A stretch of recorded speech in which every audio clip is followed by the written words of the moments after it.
প্রিয় শিক্ষার্থী বন্ধুরা, আশা করি তোমরা সবাই ভালো আছো। আজ আমি তোমাদের সন্ধি ও সমাসের মধ্যে পার্থক্য শেখাবো।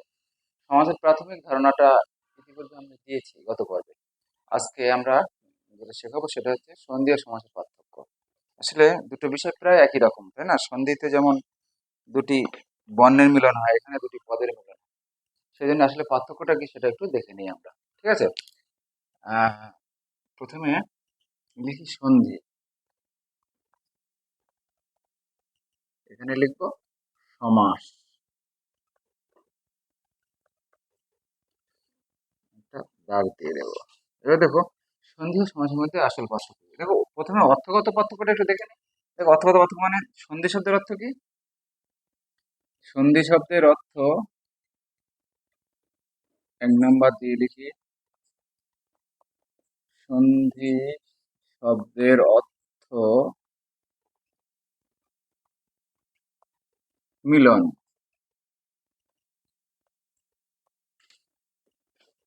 সমাস শব্দের অর্থ সংক্ষেপণ।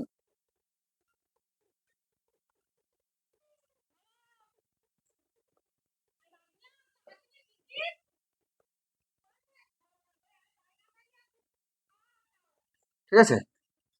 এবার দেখো, 2 নম্বর, সন্ধিতে হয় বর্ণের সঙ্গে বর্ণের মিলন। সন্ধি শব্দের অর্থ তো মিলন। মিলনটা কিসের মধ্যে হয়? সন্ধিতে হয়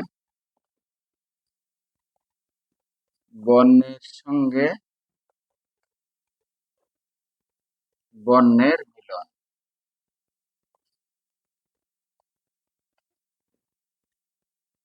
সমাসে কি হয়?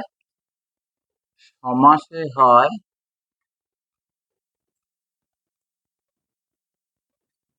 পদের সঙ্গে পদের সংক্ষিপ্তকরণ।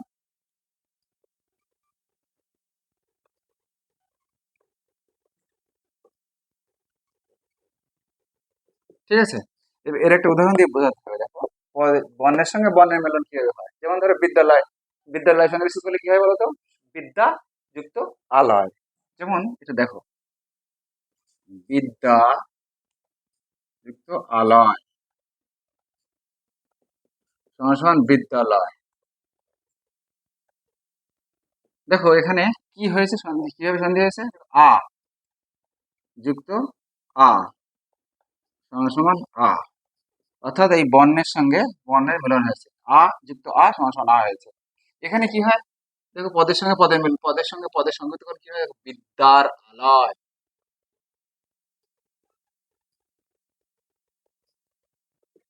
সমান সমান বিদ্যালয়। ঠিক আছে? বিদ্যার আলয় সমান সমান বিদ্যালয়।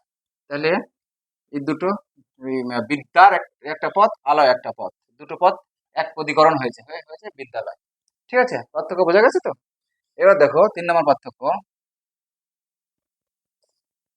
সন্ধিতে পদের ক্রম বিপর্যয় ঘটে না।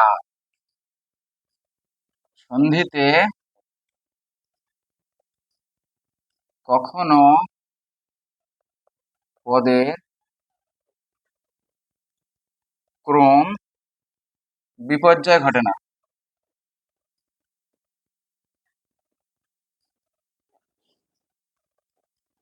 আর সমাসে, সমাসে কিন্তু অধিকাংশ ক্ষেত্রে,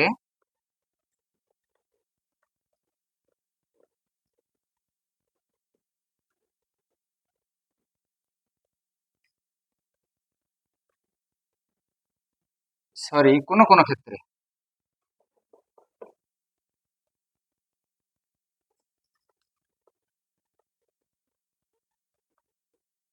ঠিক আছে, সমাসে কোনো কোনো ক্ষেত্রে পদের ক্রম বিপর্যয় ঘটে।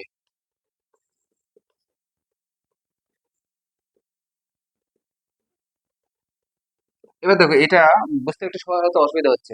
যেমন ধরো, সন্ধিতে কখনো পদের ক্রম বিপর্যয় মানে কি? যেমন ধরো, আগেরটা আগে পরেরটা পরে, মানে ক্রমটা ঠিক থাকে।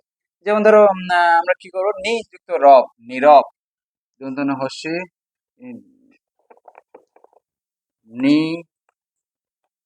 যুক্ত রব সমান সমান নীরব। এই যে নীরব, তবে নিটা আগে রবটা পরে, সরাসরি নীরব নি আগে রব পরে একই বসেছে, অর্থাৎ পরম বিপর্যয় ঘটেনি কিন্তু। এখানে যে পরম বিপর্যয় সবসময় ঘটে তা কিন্তু না, কখনো কখনো ঘটে। যেমন ধরো পথের রাজা,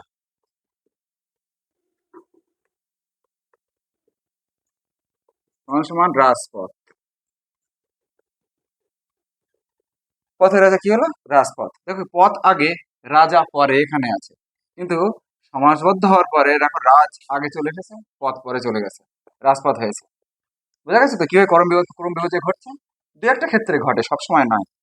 যেমন ধরো ভাইদের মধ্যে বড় কি হবে?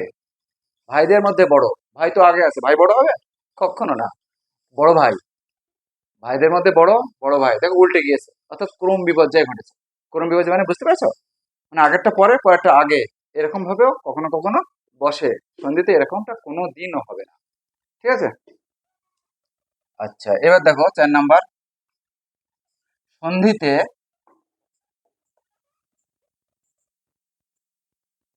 পূর্বপদের বিভক্তি চিহ্ন লুপ্ত হয় না।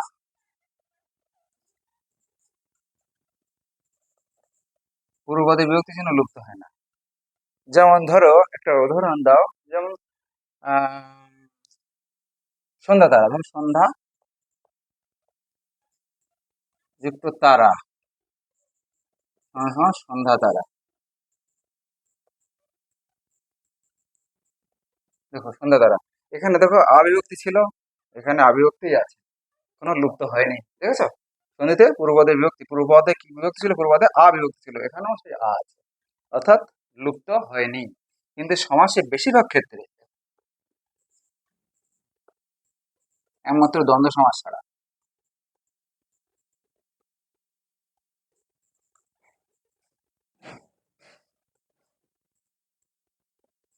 বেশিরভাগ ক্ষেত্রে পূর্বপদের বিভক্তি চিহ্ন লুপ্ত হয়ে যায়।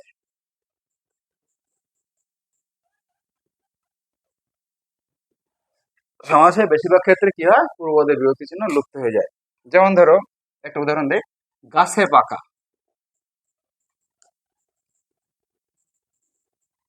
সমান সমান কি হবে? গাছ পাকা। ওকে, বুঝতে পেরেছো?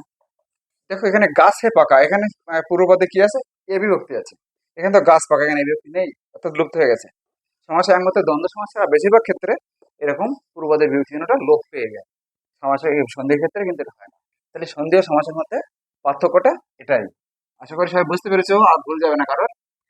তাহলে এটা আমরা পার্থক্য বা অমিলটা পেলাম। তো সন্ধি সমাসের মধ্যে মিল কি আসলে? মিল কি?